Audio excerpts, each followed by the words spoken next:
हर्षित landmark, सपनों का घर जैसा आप चाहते हैं हम बनाते हैं। 1, 2 एवं 3 BHK ready position flat. Call 9827321321।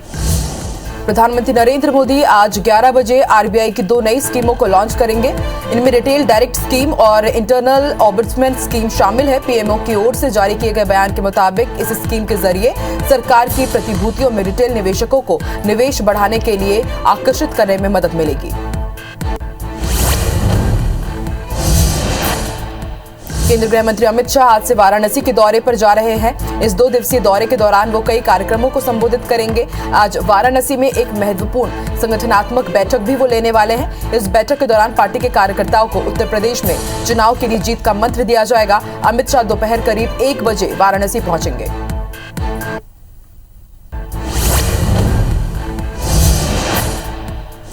Bharatiya Janata party ने इस साल मार्च में असम, पुडुचेरी, तमिलनाडु, पश्चिम बंगाल और केरल में हुए विधानसभा चुनाव में प्रचार पर 252 करोड़ रुपए खर्च किए हैं। इस राशि में अकेले करीब 151 करोड़ उसने सिर्फ पश्चिम बंगाल में खर्च किए। वहीं तृणमूल कांग्रेस की ओर से सौंपे गए खर्च के ब्यौरों के मुताबिक उसने पश्चिम बंगाल में भाजपा से कुछ ज्यादा करीब 154.28 करोड़ रुपए खर्च किए।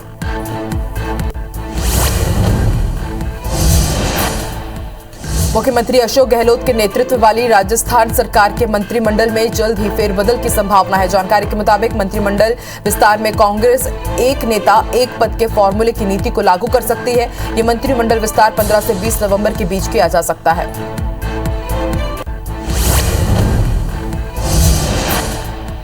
T20 वर्ल्ड कप साल 2021 का खिताबी मुकाबला ऑस्ट्रेलिया और न्यूजीलैंड के बीच खेला जाएगा। 14 नवंबर को विश्व चैंपियन के खिताब के लिए न्यूजीलैंड और ऑस्ट्रेलिया की टक्कर होगी। न्यूजीलैंड ने जहां पहले सेमीफिनाले में इंग्लैंड को हराकर फाइनल में जगह बनाई थी, तो कल ऑस्ट्रेलिया ने पाकिस्तान को 5 विकेट से हराया। न्यूजीलैंड पहली बार फाइनल में पहुंची है।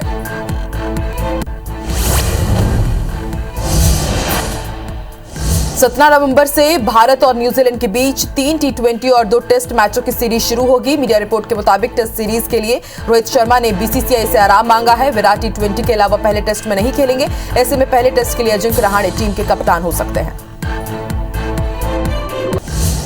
जम्मू कश्मीर के श्रीनगर और कुलगाम में सुरक्षा बलों के साथ हुए अलग अलग मुठभेड़ में 3 आतंकवादी मारे गए हैं। इस बात की जानकारी अधिकारियों की ओर से दी गई है।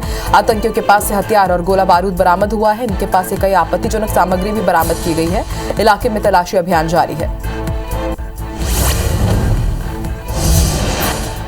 केंद्रीय गृह मंत्री अमित शाह से वाराणसी के दौरे पर जा रहे हैं। इस 2 दिवसीय दौरे के दौरान वो कई कार्यक्रमों को संबोधित करेंगे। अमित शाह आज वाराणसी में एक महत्वपूर्ण संगठनात्मक बैठक लेंगे। इस बैठक के दौरान पार्टी के कार्यकर्ताओं को उत्तर प्रदेश में चुनाव के लिए जीत का मंत्र देंगे। अमित शाह दोपहर करीब 1 बजे वाराणसी पहुंचने वाले हैं।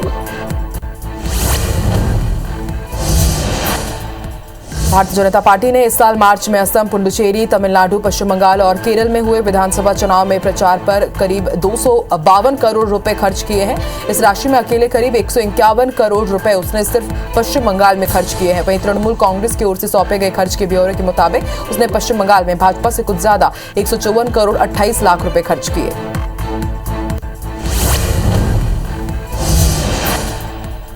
मुख्यमंत्री अशोक गहलोत के नेतृत्व वाली राजस्थान सरकार के मंत्रिमंडल में जल्द फेरबदल की संभावना है। जानकारी के मुताबिक मंत्रिमंडल विस्तार में कांग्रेस एक नेता एक पद के फॉर्मूले की नीति को लागू कर सकती है। ये मंत्रिमंडल विस्तार 15 से 20 नवंबर के बीच हो सकता है।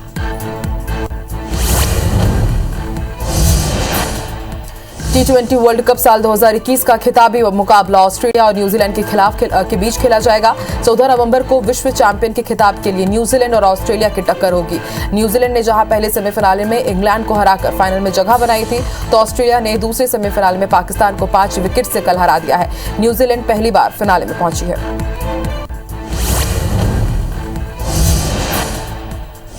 17 नवंबर से भारत और न्यूजीलैंड के बीच 3 T20 और 2 टेस्ट मैचों की सीरीज शुरू होने वाली है। मीडिया रिपोर्ट्स के मुताबिक टेस्ट सीरीज के लिए रोहित शर्मा ने बीसीसीआई से आराम मांगा है। विराट T20 के अलावा पहले टेस्ट में नहीं खेलेंगे। ऐसे में पहले टेस्ट के लिए अजिंक्य रहाणे टीम के कप्तान होंगे।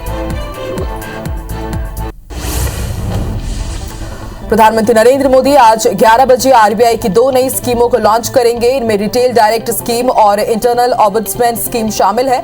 पीएमओ की ओर से जारी किए गए बयान के मुताबिक इस स्कीम के जरिए सरकार की प्रतिभूतियों में रिटेल निवेशकों को निवेश बढ़ाने के लिए आकर्षित करने में मदद मिलेगी।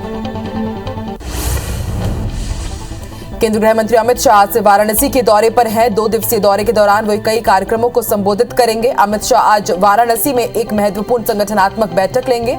इस बैठक के दौरान पार्टी के कार्यकर्ताओं को उत्तर प्रदेश में चुनाव के लिए जीत का मंत्र देंगे। अमित शाह दोपहर करीब 1 बजे वाराणसी पहुंच जाएंगे। जम्मू कश्मीर के श्रीनगर और कुलगाम में सुरक्षा बलों के साथ हुए अलग अलग मुठभेड़ में 2 आतंकवादी मारे गए हैं। इस बात की जानकारी अधिकारियों की ओर से दी गई है। आतंकियों के पास से कुछ गोला बारूद के साथ एक AK-47 राइफल भी बरामद की गई है। अधिकारियों ने बताया कि अंतिम रिपोर्ट मिलने तक मुठभेड़ जारी है। भारतीय जनता पार्टी ने इस साल मार्च में असम, पुडुचेरी, तमिलनाडु, पश्चिम बंगाल और केरल पर हुए विधानसभा चुनाव में प्रचार पर 252 करोड़ रुपए खर्च किए हैं। इस राशि में अकेले करीब 151 करोड़ उसने सिर्फ पश्चिम बंगाल में खर्च किए हैं। वहीं तृणमूल कांग्रेस की ओर से सौंपे गए खर्च के ब्यौरे में यह बताया गया है कि पश्चिम बंगाल में भाजपा से कुछ ज्यादा 154 करोड़ 28 लाख रुपए खर्च किए गए। कांग्रेस नेता सलमान खुर्शीद की किताब सनराइज ओवर अयोध्या पर हंगामा बढ़ता ही जा रहा है। खुर्शीद की किताब लॉन्च होने के 24 घंटे के अंदर ही उनके खिलाफ दिल्ली पुलिस में शिकायत दर्ज की गई है। दरअसल खुर्शीद ने इस किताब में हिंदुत्व की तुलना आतंकी संगठन ISIS और बोको हरम से की है। वही कांग्रेस के ही गुलाम नबी आजाद ने कहा है कि हिंदुत्व की तुलना ISIS और जिहादी इस्लाम से करना गलत है। सलमान खुर्शीद की किताब के जवाब में बीजेपी प्रवक्ता गौरव भाटिया ने सोनिया, राहुल और प्रियंका गांधी पर निशाना साधा। उन्होंने कहा कि ये सिर्फ सलमान खुर्शीद या कांग्रेस के कुछ नेताओं की लाइन नहीं, बल्कि आज कांग्रेस पार्टी की विचारधारा है। ऐसा सोनिया गांधी और राहुल गांधी के इशारे पर ही बार बार होता है।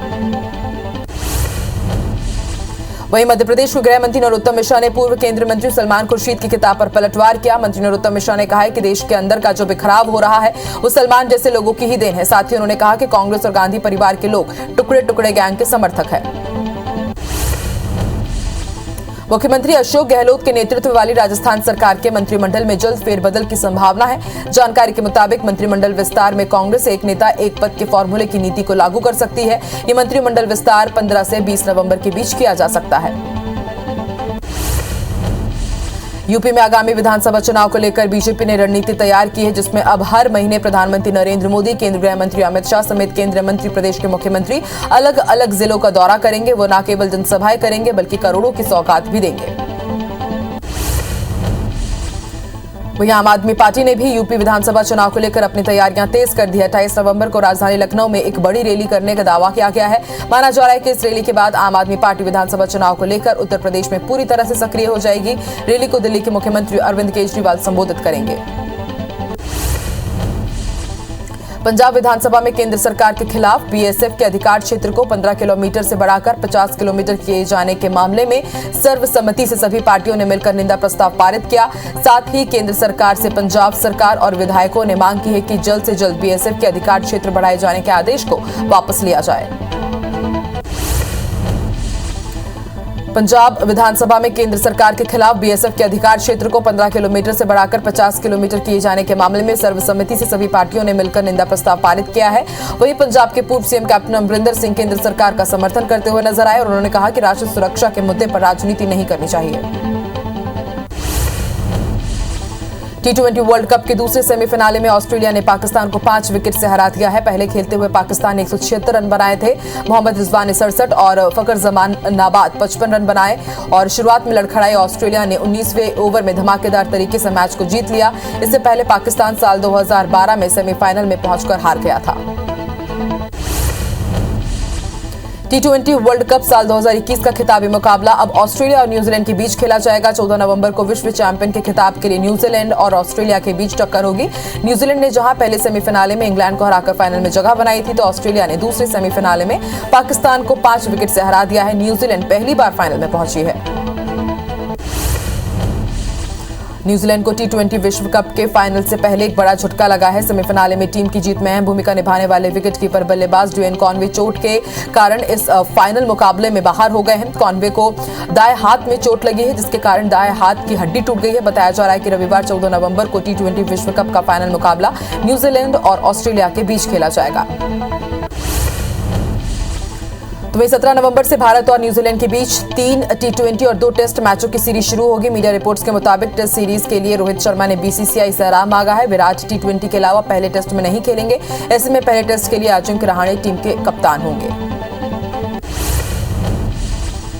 मुंबई के मानखुर्द स्थित न्यू मंडा इलाके में भीषण आग लग गई है। फायर ब्रिगेड की 12 गाड़ियों की मदद से आग बुझाने का काम जारी है। आग से काफी नुकसान होने की खबर है। बताया जा रहा है कि भीषण आग की वजह से कई घर भी जलकर खाक हो गए हैं। बताया जा रहा है कि 3 से 4 गैस सिलेंडर भी फटे हैं। फायर ब्रिगेड की 12 गाड़ियां, 10 टैंक और 150 दमकल कर्मी आग बुझाने के लिए तैनात किए गए हैं।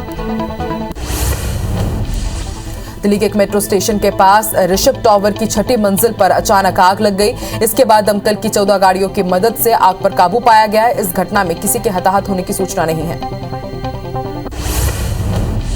राष्ट्रीय राजधानी दिल्ली में गुरुवार को अधिकतम तापमान सामान्य से 3 डिग्री कम 25.4 डिग्री सेल्सियस दर्ज किया गया है और आने वाले दिनों में इसमें और कमी आने का पूर्वानुमान है। भारत के मौसम विभाग ने ये जानकारी दी है।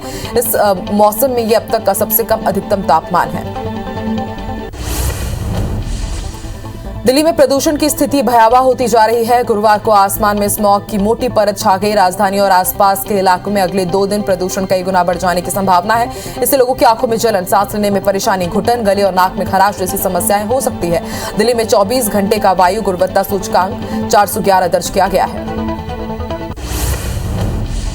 देश की प्रमुख ईंधन कंपनियों ने शुक्रवार को पेट्रोल डीजल के दाम जारी कर दिए हैं। शुक्रवार को जारी की गई कीमतों में किसी तरह का कोई बदलाव नहीं किया गया है। वहीं अंतर्राष्ट्रीय बाजारों में कच्चे तेल की कीमतों में गिरावट का सिलसिला जारी है। शुक्रवार को भी अंतर्राष्ट्रीय बाजारों में कच्चे तेल के भाव में सुस्ती देखने को मिली।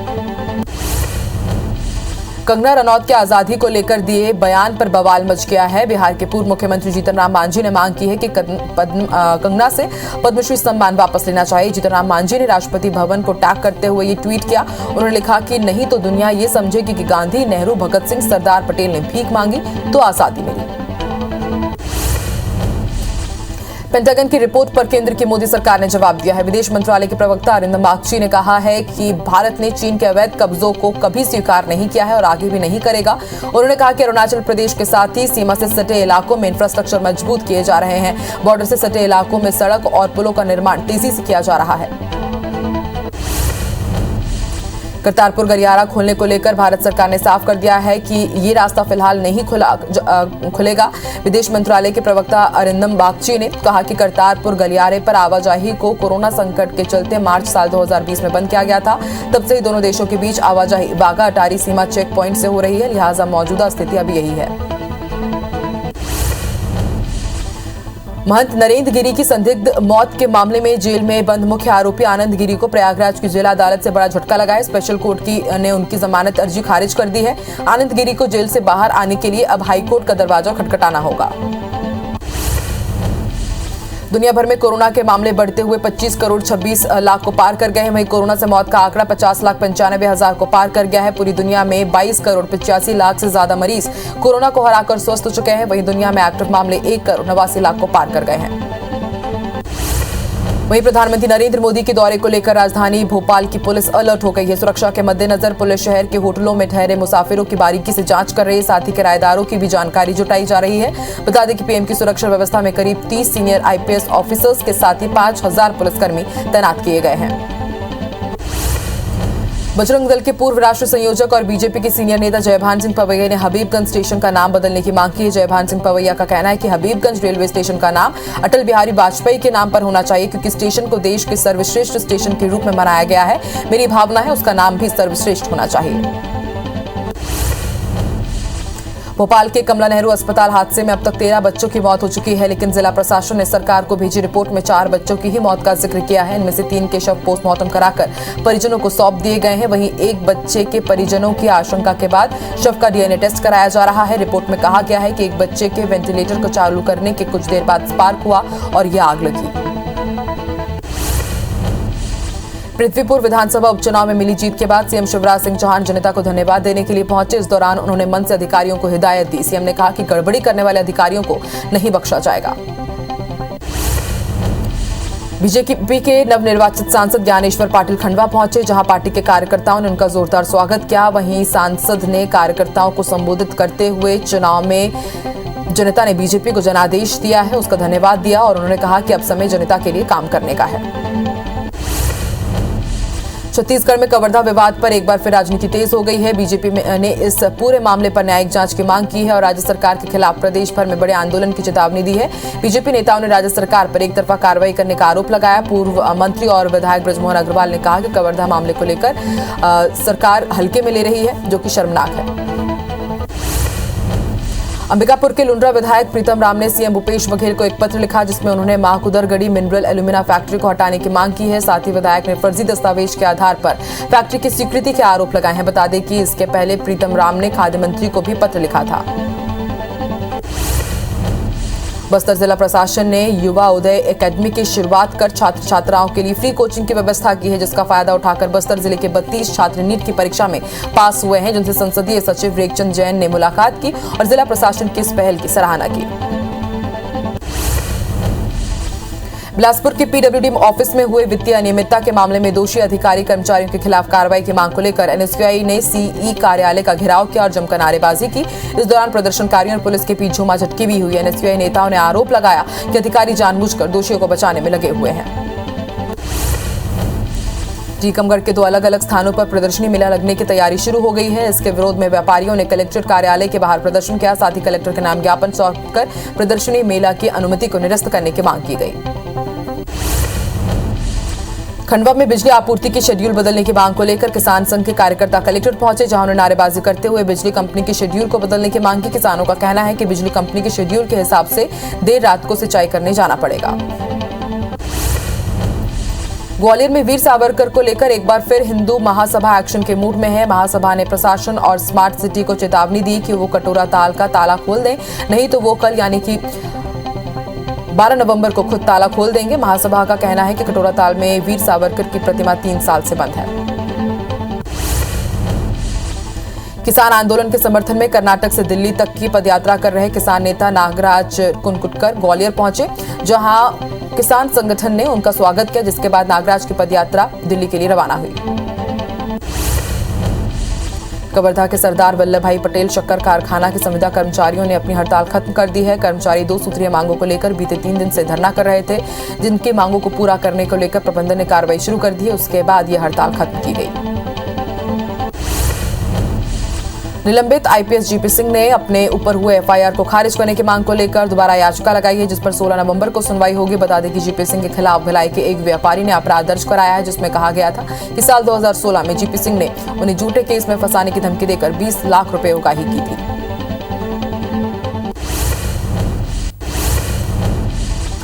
जबलपुर में शारदा चौक स्थित खटवानी सुजुकी शोरूम में ईओडब्ल्यू की टीम ने छापेमार कार्रवाई की। ईओडब्ल्यू की टीम ने शोरूम से कई दस्तावेज जब्त किए हैं। आशंका है कि शोरूम संचालक तमाम गाड़ियों की बिक्री के कई दिन बाद आरटीओ को फर्जी दस्तावेज भेजकर रजिस्ट्रेशन और इंश्योरेंस करवाता था। छत्तीसगढ़ की राजधानी रायपुर में पंडित जवाहरलाल नेहरू राष्ट्रीय शिक्षा समागम का आयोजन किया जा रहा है। छत्तीसगढ़ के स्कूल शिक्षा के इतिहास में पहली बार इतना बड़ा आयोजन हो रहा है। रायपुर में 14-15 नवंबर को होने वाले इस आयोजन में देश भर के शिक्षाविद शामिल होंगे, जिसमें अब तक सलमान खुर्शीद और नोबेल पुरस्कार सम्मानित अभिजीत बैनर्जी शामिल हैं।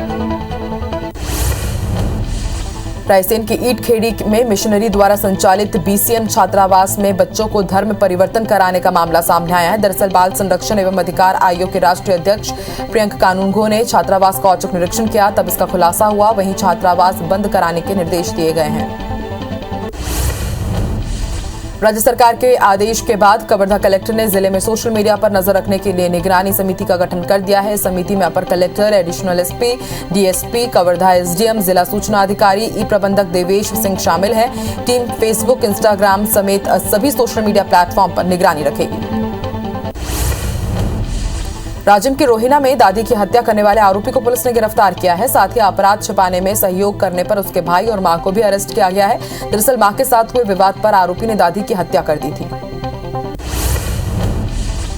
धार में नर्मदा नदी पर बने कसरावत पुल अब हादसों का पुल बनता जा रहा है। यहाँ आए दिन घटनाएं हो रही हैं। एक युवक सेल्फी के चक्कर में पांव फिसलने पर नदी में गिर गया, जिससे पुल से गुजर रहे निसरपुर चौकी के एसआई आशुतोष जोशी ने बचा लिया।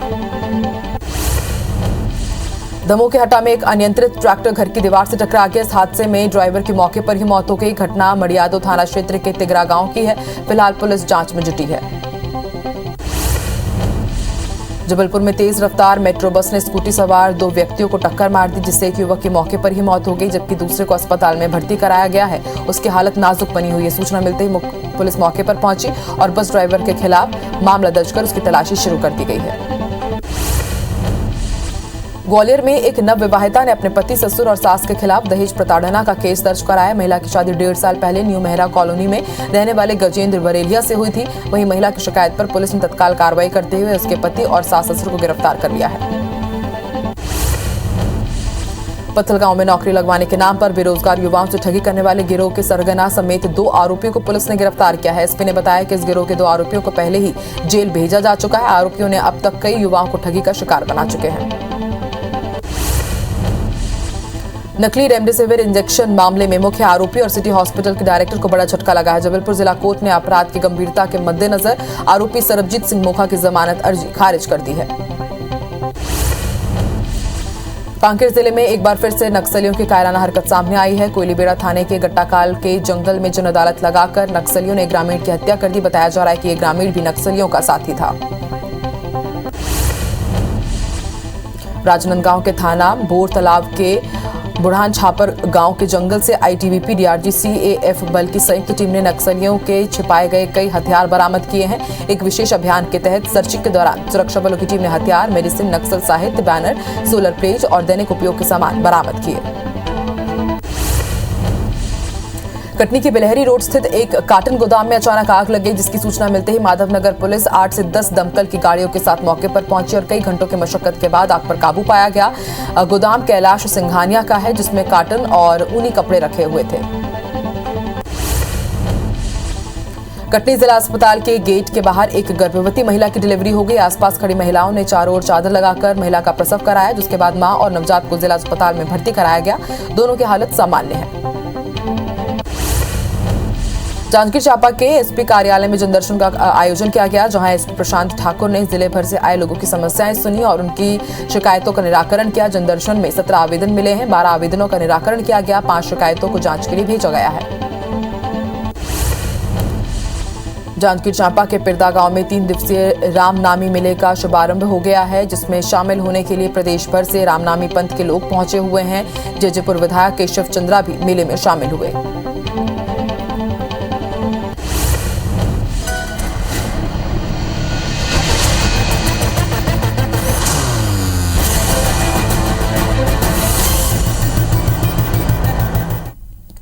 नमस्कार, मैं हूं आकांक्षा और आप देख रहे हैं आईबीसी 24 फास्ट 50 में आप सभी का स्वागत है। शुरू करेंगे खबरों का सिलसिला फास्ट अंदाज में। प्रधानमंत्री नरेंद्र मोदी ने वीडियो कॉन्फ्रेंसिंग के जरिए भारतीय रिजर्व बैंक की 2 इनोवेटिव उपभोक्ता केंद्रित पहलों की शुरुआत की, जिसमें भारतीय रिजर्व बैंक की खुदरा प्रत्यक्ष योजना और रिजर्व बैंक एकीकृत लोकपाल योजना शामिल है। प्रधानमंत्री नरेंद्र मोदी ने कहा कि आज जिन 2 योजनाओं को लॉन्च किया गया है, उनसे देश में निवेश के दायरे का और विस्तार होगा और निवेशकों के लिए कैपिटल मार्केट तक पहुंच बनाना आसान और सुरक्षित बनेगा। पीएम मोदी ने कहा कि अर्थव्यवस्था में सबकी भागीदारी को प्रोत्साहित करने की जो भावना है, उसे खुदरा प्रत्यक्ष योजना नई ऊंचाई देने वाली है। अब देश के एक बहुत बड़े वर्ग को गवर्नमेंट सिक्योरिटीज में देश की संपदा के निर्माण में सीधा निवेश करने में और आसानी होगी। पीएम मोदी ने आगे कहा कि यूपीआई ने बहुत ही कम समय में डिजिटल ट्रांजैक्शन के मामले में भारत को दुनिया का अग्रणी देश बना दिया है। सिर्फ 7 साल में भारत ने डिजिटल ट्रांजैक्शन के मामले में 19 गुना छलांग लगाई है। जम्मू कश्मीर के श्रीनगर और कुलगाम में सुरक्षा बलों के साथ हुए अलग अलग मुठभेड़ में 3 आतंकवादी मारे गए हैं। इस बात की जानकारी अधिकारियों की ओर से दी गई है। आतंकियों के पास से हथियार और गोला बारूद बरामद हुआ है। इनके पास से कई आपत्तिजनक सामग्री भी बरामद की गई है। वहीं इलाके में तलाशी अभियान जारी है।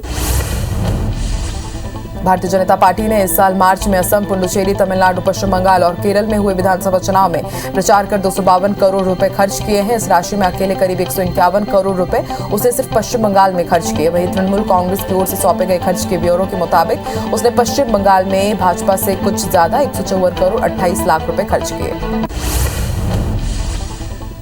मुख्यमंत्री अशोक गहलोत के नेतृत्व वाली राजस्थान सरकार के मंत्रिमंडल में जल्द फेरबदल की संभावना है। जानकारी के मुताबिक मंत्रिमंडल विस्तार में कांग्रेस एक नेता एक पद के फॉर्मूले की नीति को लागू कर सकती है। ये मंत्रिमंडल विस्तार 15 से 20 नवंबर के बीच किया जा सकता है। यूपी विधानसभा चुनाव को लेकर आम आदमी पार्टी ने अपनी तैयारियां तेज कर दी है। 28 नवंबर को राजधानी लखनऊ में एक बड़ी रैली करने का ऐलान कर दिया है। माना जा रहा है कि इस रैली के बाद आम आदमी पार्टी विधानसभा चुनाव को लेकर उत्तर प्रदेश में पूरी तरह से सक्रिय हो जाएगी। रैली को दिल्ली के मुख्यमंत्री अरविंद केजरीवाल संबोधित करेंगे। T20 वर्ल्ड कप के दूसरे सेमीफाइनल में ऑस्ट्रेलिया ने पाकिस्तान को 5 विकेट से हरा दिया। पहले खेलते हुए पाकिस्तान ने 176 रन बनाए थे। मोहम्मद रिजवान ने 67 और फखर जमान नवाद 55 रन बनाए और शुरुआत में लड़खड़ाई ऑस्ट्रेलिया ने 19वें ओवर में धमाकेदार तरीके से मैच जीत लिया। इससे पहले पाकिस्तान साल 2012 में सेमीफाइनल में पहुंचकर हार गया था। T20 वर्ल्ड कप साल 2021 का खिताबी मुकाबला ऑस्ट्रेलिया और न्यूजीलैंड के बीच खेला जाएगा। 14 नवंबर को विश्व चैंपियन के खिताब के लिए न्यूजीलैंड और ऑस्ट्रेलिया की टक्कर होगी। न्यूजीलैंड ने जहां पहले सेमीफाइनल में इंग्लैंड को हराकर फाइनल में जगह बनाई थी, तो ऑस्ट्रेलिया ने दूसरे सेमीफाइनल में पाकिस्तान को 5 विकेट से हरा दिया। न्यूजीलैंड पहली बार फाइनल में पहुंचा है। न्यूजीलैंड को T20 विश्व कप के फाइनल से पहले बड़ा झटका लगा है। सेमीफाइनल में टीम की जीत में अहम भूमिका निभाने वाले विकेटकीपर बल्लेबाज डेवन कॉनवे चोट के कारण इस फाइनल मुकाबले से बाहर हो गए हैं। कॉनवे को दाएं हाथ में चोट लगी है, जिसके कारण दाएं हाथ की हड्डी टूट गई है। बता दें कि रविवार 14 नवंबर को T20 विश्व कप का फाइनल मुकाबला न्यूजीलैंड और ऑस्ट्रेलिया के बीच खेला जाएगा। 17 नवंबर से भारत और न्यूजीलैंड के बीच 3 T20 और 2 टेस्ट मैचों की सीरीज शुरू होगी। मीडिया रिपोर्ट्स के मुताबिक टेस्ट सीरीज के लिए रोहित शर्मा ने BCCI से आराम मांगा है। विराट T20 के अलावा पहले टेस्ट में नहीं खेलेंगे। ऐसे में पहले टेस्ट के लिए अजिंक्य रहाणे टीम के कप्तान होंगे। पंजाब में कक्षा 1 से कक्षा 10वीं तक के लिए सभी छात्रों के लिए पंजाबी भाषा को अनिवार्य विषय बना दिया गया है। सीएम चरणजीत चन्नी ने ट्वीट करके ये जानकारी साझा की। उल्लंघन करने पर स्कूलों पर 2 लाख तक का जुर्माना लगाया जाएगा। कार्यालयों में पंजाबी अनिवार्य है। साथ ही राज्य के सभी बोर्डों के ऊपर पंजाबी लिखी जाएगी। कंगना रनौत के देश की आजादी की भीख में मिलने वाले बयान पर महाराष्ट्र के मंत्री नवाब मलिक ने कहा है कि मोहतरमा मौलाना क्रीम लगाकर ज्यादा बोल रही हैं, इसलिए उल जुलूल की बातें कर रही है। हम मांग करते हैं कि केंद्र सरकार कंगना रनौत का पद्मश्री वापस ले ले। EPFO ने कर्मचारियों की मृत्यु पर आश्रितों को दी जाने वाली राशि बढ़ा दी है। राशि 4,20,000 रुपए से बढ़ाकर 8 लाख रुपए कर दी गई है। इसके लिए EPFO ने सभी कार्यालयों को आदेश जारी कर दिया है, लेकिन इसमें कोरोना से होने वाली मौतों को शामिल नहीं किया गया है। देश की प्रमुख ईंधन कंपनियों ने शुक्रवार को पेट्रोल डीजल के दाम जारी कर दिए हैं। शुक्रवार को जारी की गई ईंधन की कीमतों में किसी तरह का कोई बदलाव नहीं किया गया है। वहीं अंतर्राष्ट्रीय बाजारों में कच्चे तेल की कीमतों में गिरावट का सिलसिला जारी है। शुक्रवार को भी अंतर्राष्ट्रीय बाजारों में कच्चे तेल के भाव में सुस्ती देखने को मिली। हफ्ते के आखिरी दिन आज घरेलू शेयर बाजार बढ़त के साथ खुले। सेंसेक्स आज करीब 328.35 अंक की तेजी के साथ 60,248 से भी ज्यादा के स्तर पर खुला, तो वहीं निफ्टी 104 अंक बढ़कर 17,977 पर खुला। मेटल शेयर में भी अच्छी खरीदारी देखने को मिल रही है। लंदन के सेल्सबरी के पास 2 ट्रेनें आपस में टकरा गई और इस दुर्घटना में 17 लोग घायल हुए हैं। अभी तक किसी के हताहत होने की खबर नहीं आई है। बताया जा रहा है कि एक ट्रेन टनल से गुजरते वक्त किसी चीज से टकरा गई और सिग्नल की दिक्कत की वजह से दूसरी तरफ से आ रही ट्रेन उससे टकरा गई। टक्कर से कई बोगियां ट्रैक पर गिर गई। अमेरिका के एक शहर में अलाबामा में दुनिया का सबसे प्रीमेच्योर बच्चे ने जन्म लिया है। बताया जा रहा है कि जन्म के समय इस बच्चे का वजन सिर्फ 420 ग्राम था। डॉक्टरों का कहना है कि ऐसी स्थिति में सिर्फ 1% ही बच्चे बच पाते हैं। कर्टिस उनमें से एक है। इसे बचाने में डॉक्टरों और उसके माता पिता ने हिम्मत नहीं छोड़ी। अस्पताल के ICU में भर्ती कर्टिस की देखभाल करते रहे और हमेशा सतर्क रहे। पोलैंड और बेलारूस में प्रवासी संकट सुर्खियों में है। हार जमा देने वाली सर्दी में बेलारूस से रोज सैकड़ों प्रवासी पोलैंड की सीमा में प्रवेश की कोशिश कर रहे हैं। प्रवासियों में ज्यादातर मध्य पूर्व एशिया से हैं। इन प्रवासियों की घुसपैठ के पीछे मास्टरमाइंड रूस को बताया जा रहा है। मुंबई के मानखुर्द स्थित न्यू मंडाला इलाके में आग लग गई है और फायर ब्रिगेड की 12 गाड़ियां और 10 टैंकों की मदद से आग पर काबू पाया गया है। आग से काफी नुकसान होने की खबर है। बताया जा रहा है कि भीषण आग की वजह से कई घर जलकर खाक हो गए। वहीं बताया जा रहा है कि 3 से 4 गैस सिलेंडर भी फटे हैं। दिल्ली के कड़कड़डुमा मेट्रो स्टेशन के पास ऋषभ टावर की 6ठी मंजिल पर अचानक आग लग गई। इसके बाद दमकल की 14 गाड़ियों की मदद से आग पर काबू पाया गया। इस घटना में किसी के हताहत होने की सूचना नहीं है। कर्नाटक में आज सुबह कन्नूर बैंगलोर एक्सप्रेस के 5 डिब्बे पटरी से उतर गए। अचानक बोल्डर गिरने से बेंगलुरु के टोकपुरु सिवदी के बीच सभी डिब्बे पटरी से उतर गए। जानकारी के मुताबिक सभी यात्री सुरक्षित हैं। राष्ट्रीय राजधानी दिल्ली में गुरुवार को अधिकतम तापमान सामान्य से 3 डिग्री कम 25.4 डिग्री सेल्सियस दर्ज किया गया और आने वाले दिनों में इसमें और कमी आने का पूर्वानुमान है। भारत के मौसम विभाग ने ये जानकारी दी है। इस मौसम में यह अब तक का सबसे कम अधिकतम तापमान है। दिल्ली में प्रदूषण की स्थिति भयावह होती जा रही है। गुरुवार को आसमान में स्मॉग की मोटी परत छा गई। राजधानी और आसपास इलाके में अगले 2 दिन प्रदूषण कई गुना बढ़ जाने की संभावना है। इससे लोगों को आंखों में जलन, सांस लेने में परेशानी, घुटन, गले और नाक में खराश जैसी समस्याएं हो सकती है। दिल्ली में 24 घंटे का वायु गुणवत्ता सूचकांक 411 दर्ज किया गया है। राजधानी दिल्ली में वायु गुणवत्ता खराब श्रेणी में बनी हुई है। दिल्ली के अक्षरधाम इलाके की तस्वीरें सामने आई है, जहां वायु प्रदूषण के चलते धुंध जैसा नजारा है। सड़कों पर विजिबिलिटी बेहद कम है। छत्तीसगढ़ में मौसम विभाग ने बस्तर जिले के साथ ही आधे प्रदेश में हल्की बारिश होने की संभावना जताई है। बता दें कि समुद्र से आ रही हवाओं ने नमी बढ़ा दी है, जिसके चलते ठंड से थोड़ी राहत मिलेगी। वहीं सुकमा, बीजापुर, दंतेवाड़ा, गरियाबंद सहित कई जिलों में हल्की बारिश होने के आसार जताए गए हैं। 15 नवंबर को बिरसा मुंडा की जयंती पर प्रधानमंत्री नरेंद्र मोदी भोपाल आने वाले हैं, जिसे लेकर भव्य तैयारियां की जा रही है। बता दें कि जम्बूरी मैदान में पीएम मोदी आदिवासी समाज को संबोधित करेंगे। साथ ही पीएम भोपाल में नए तरह से तैयार हुए हबीबगंज रेलवे स्टेशन का लोकार्पण करेंगे। छत्तीसगढ़ के नए डीजीपी अशोक जुनेजा ने आज पुलिस मुख्यालय में पदभार ग्रहण किया। अशोक जुनेजा सन 1989 बैच के आईपीएस अफसर है। बता दें कि मुख्यमंत्री भूपेश बघेल के पुलिस की समीक्षा बैठक लेने के 2 दिन बाद ही डीजीपी डीएम अवस्थी हटा दिए गए। कांग्रेस नेता सलमान खुर्शीद की किताब को लेकर एक बार फिर से मध्य प्रदेश के गृह मंत्री नरोत्तम मिश्रा ने बयान जारी किया है, जिसमें उन्होंने लॉ एक्सपर्ट से सलाह लेकर मध्य प्रदेश में किताब को बैन करने की बात कही है। साथ ही मंत्री ने कहा कि सलमान खुर्शीद जैसे लोग हिंदुओं को जाति में बांटने का काम करते हैं। हिंदुओं की तुलना आतंकियों से करने पर देश भर में सलमान खुर्शीद का विरोध हो रहा है। वहीं ग्वालियर में भी हिंदू सेना ने सलमान खुर्शीद के खिलाफ प्रदर्शन किया और माफी मांगने की मांग की। साथ ही माफी नहीं मांगने पर उग्र आंदोलन की चेतावनी भी दी। अंबिकापुर के सीतापुर के जिला सहकारी केंद्रीय बैंक में इन दिनों पैसों के अभाव में लाले पड़े हुए हैं। यहाँ भुगतान के अभाव में किसानों ने अव्यवस्था के विरुद्ध आज जमकर नारेबाजी की और सीतापुर से अंबिकापुर जाने वाली मुख्य मार्ग NH-43 को जाम कर दिया। जाम लगने से नेशनल हाईवे पर वाहनों की लंबी कतारें लगनी शुरू हो गई और आवागमन पूरी तरह से बाधित हो गया। जबलपुर के तिलवारा स्थित पैतृक गांव में कांग्रेस विधायक संजय यादव के बेटे विभू का अंतिम संस्कार हुआ, जिसमें बड़ी संख्या में कांग्रेस और बीजेपी के नेता शामिल हुए। बता दें कि कल विभू यादव ने खुद को गोली मारकर खुदकुशी कर ली थी। रायपुर के पंडरी बस स्टैंड के कारोबारियों की मोहलत रविवार को खत्म हो रही है, जिसके बाद सोमवार से पंडरी बस स्टैंड में तोड़फोड़ शुरू कर दी जाएगी। बता दें कि प्रशासन ने 100 से ज्यादा दुकानों के कारोबारियों और ऑपरेटरों को नोटिस जारी किया था, जिन्हें सोमवार तक की मोहलत मिली है। सागर के देवरी एक्सीलेंस स्कूल में एक छात्र और छात्रा के बीच हुई मारपीट का वीडियो वायरल हो रहा है। दोनों कक्षा 11वीं के स्टूडेंट है। वहीं मारपीट को गंभीरता से लेते हुए प्राचार्य ने दोनों के अभिभावकों को नोटिस जारी कर विद्यालय बुलाया। फिलहाल छात्रों के बीच हुई मारपीट की असली वजह सामने नहीं आई है। कटनी कलेक्टर बरही नगर के मंगल भवन में चल रहे वैक्सीनेशन महाअभियान का निरीक्षण करने के लिए पहुंचे, जहां उन्होंने वैक्सीनेशन की धीमी रफ्तार देखकर जिम्मेदारों को फटकार लगाई और सीएमओ बीएमओ को नोटिस जारी करने के लिए एसडीएम प्रिया चंद्रावत को निर्देशित किया। साथ ही घर घर जाकर टीकाकरण करने के निर्देश दिए। सीहोर के देवगांव के सरकारी स्कूल की स्थिति बेहद गंभीर है। स्कूल में सुबह 10:30 बजे शिक्षक से पहले 5वीं कक्षा में पढ़ने वाली छात्राएं पहुंचती है, जिसके बाद छात्राएं स्कूल का मुख्य गेट खोलकर पूरे परिसर में झाड़ू लगाती है। वैसे तो यहाँ पर 3 शिक्षक हैं, लेकिन यहाँ कभी भी सबकी उपस्थिति एक साथ नहीं होती। आगरमालवा जिले के सुसनेर थाना क्षेत्र में नाबालिग के साथ दुष्कर्म का मामला सामने आया। पुलिस के मुताबिक नाबालिग के पड़ोस में रहने वाले युवक ने ही दुष्कर्म की वारदात को अंजाम दिया है। मामले में पॉक्सो समेत विभिन्न धाराओं के तहत केस दर्ज कर जांच शुरू कर दी गई है। रायपुर में नशे में हंगामा करने वाले 3 युवक को तेलीबांधा पुलिस ने गिरफ्तार किया है। दरअसल आरोपियों ने मैग्नेटो मॉल स्थित पीवीआर में हंगामा किया था, जिसकी शिकायत महिलाओं ने पुलिस में की थी। साथ ही पीवीआर सिनेमा को भी पुलिस ने नोटिस जारी किया है।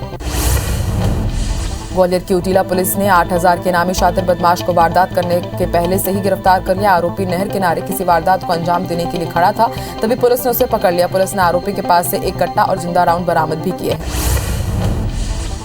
बालाघाट के टिकाड़ी डैम में 3 युवकों की डूबने से मौत हो गई। तीनों युवक डैम घूमने गए थे, तभी उनकी नाव पलट गई और तीनों पानी में डूब गए। पुलिस ने तीनों युवकों के शव को बरामद कर लिया है। डोंगरगढ़ के बजरंगपुर में ठंड से बचने के लिए बीती रात एक बुजुर्ग चूल्हे में आग तापने बैठा था, तभी अचानक वो चूल्हे में जा गिरा। जलती आग में गिरने से बुजुर्ग बुरी तरह से झुलस गए हैं। फिलहाल पीड़ित को गंभीर स्थिति में छिरिया सामुदायिक स्वास्थ्य केंद्र में इलाज के लिए भर्ती कराया गया। धमतरी के बोदल बहारा के जंगल में एक भालू शहद की लालच में 40 फीट ऊपर पेड़ पर चढ़ गया, जिसे वन विभाग की टीम ने 2 दिन बाद पेड़ से नीचे उतारा। बताया जा रहा है कि पेड़ में चढ़ने के बाद भालू वहीं फंस गया, जिसकी सूचना ग्रामीणों ने वन विभाग को दी। बता दें कि भालू करीब 48 घंटे तक पेड़ पर ही बैठा रहा। बिलाईगढ़ के बिलारी और बगमल्ला गांव में हाथियों का दल पहुंचा हुआ है। हाथियों के दल ने धान और सब्जी की फसलों को नुकसान कर दिया है और साथ ही हाथियों ने बिलाईगढ़ जाने वाले मार्ग को भी बाधित कर दिया था। बता दें कि पिछले 1 महीने से यहां पर हाथियों का दल विचरण कर रहा है। सागर जिले में एक बार फिर IBC 24 की खबर का असर हुआ है। कल फुटपाथ पर दुकान लगाए हुए बुजुर्ग की अचानक मौत हो गई थी, जिसके बाद मृतक चंदन राय के घर MLA शैलेंद्र जैन समेत शहर के लोग पहुंचे और उनके परिजनों को आर्थिक मदद दी। धमतरी में स्वच्छता का काम कर रही महिलाएं समाज के लिए नजीर बनकर सामने आई है। ये महिलाएं अनुपयोगी सामानों से सजावट का सामान तैयार कर रही हैं। शहर की 20 महिलाएं 6 वार्डों से डोर टू डोर कचरा कलेक्शन करती हैं और इस दौरान उन्हें टूटे फूटे वेस्टेज सामान मिल जाते हैं, जिन्हें वो घर सजावट के सामान बनाने के लिए रख लेती हैं। फ्रांस में कोरोना वायरस महामारी की 5वीं लहर शुरू हो चुकी है। देश के स्वास्थ्य मंत्री ओलिवर वेरन ने इस बात की जानकारी देते हुए कहा कि इससे उन लोगों के लिए नई चिंता पैदा हो गई है जिनकी उम्मीद थी कि संक्रमण खत्म हो रहा है। यहां गुरुवार को कोविड के 11,883 नए मामले दर्ज किए गए हैं। अक्टूबर मध्य के बाद से संक्रमण के मामले लगातार बढ़ रहे हैं। ब्रिटेन के 30,000 से ज्यादा स्वास्थ्य कर्मियों को नौकरी का आज आखिरी दिन है। सभी बेरोजगार हो जाएंगे। दरअसल ये वो स्वास्थ्य कर्मी हैं जिन्होंने अभी तक कोरोना वैक्सीन नहीं लगवाई है। इसके अलावा उन केयर होम कर्मियों को भी काम पर आने से रोक दिया गया है जिन्होंने केवल एक ही डोज लगवाई है। सरकार का कहना है कि उसने मरीजों की सुरक्षा को ध्यान में रखते हुए ये फैसला लिया है। बीजिंग के मध्य जिलों में अचानक से कोरोना के केस फैलने की वजह से बीजिंग अधिकारियों ने मॉल और कई रिहायशी कंपाउंड को सील कर दिया है। चीन ने काफी हद तक स्नैप लॉकडाउन, मास टेस्टिंग और यात्रा प्रतिबंधों के माध्यम से कोरोना वायरस के व्यापक ट्रांसमिशन पर लगाम लगाई थी, लेकिन फिर से कोरोना के मामले सामने आने लगे हैं और अब अधिकारी हाई अलर्ट पर हैं। दुनिया भर में कोरोना के मामले बढ़ते हुए 25 करोड़ 26 लाख को पार कर गए हैं। वहीं कोरोना से मौत का आंकड़ा 50,95,000 को पार कर गया है। पूरी दुनिया में 22 करोड़ 85 लाख से ज्यादा मरीज कोरोना को हराकर स्वस्थ हो चुके हैं। दुनिया भर में एक्टिव मामले 1 करोड़ 89 लाख को पार कर गए हैं। जर्मनी में गुरुवार को कोरोना के रिकॉर्ड 50,196 नए मामले सामने आए। महामारी की शुरुआत के बाद से ये पहली बार इतने ज्यादा आंकड़े सामने आए हैं। पिछले 24 घंटे में यहाँ 244 मौत हुई है। वहीं जर्मनी के टॉप वायरोलॉजिस्ट ने आने वाले दिनों में 1 लाख मौतों की आशंका जाहिर की है। उन्होंने स्टडी के बारे में बताते हुए कहा कि वायरस संक्रामक होने के साथ जानलेवा भी हो गया है। राजधानी रायपुर में भी एक बार फिर कोरोना के ग्राफ में बढ़ोतरी दर्ज की गई है। बता दें कि 2 महीने बाद बीते 24 घंटे में 11 नए कोरोना संक्रमित मिले हैं। स्वास्थ्य विभाग ने त्योहारी सीजन के 10 दिन बाद तक विशेष मॉनिटरिंग करने के निर्देश दे दिए हैं। ग्वालियर में डेंगू के मामले कम होने का नाम नहीं ले रहे हैं। जिले में 24 घंटे के अंदर डेंगू के 42 नए मरीजों की पुष्टि हुई है, जिनमें से 38 बच्चे शामिल हैं। नए मरीज मिलने के बाद जिले में मरीजों की संख्या 2022 हो गई है। वहीं जिले में डेंगू से अब तक 6 लोगों की मौत हो चुकी है।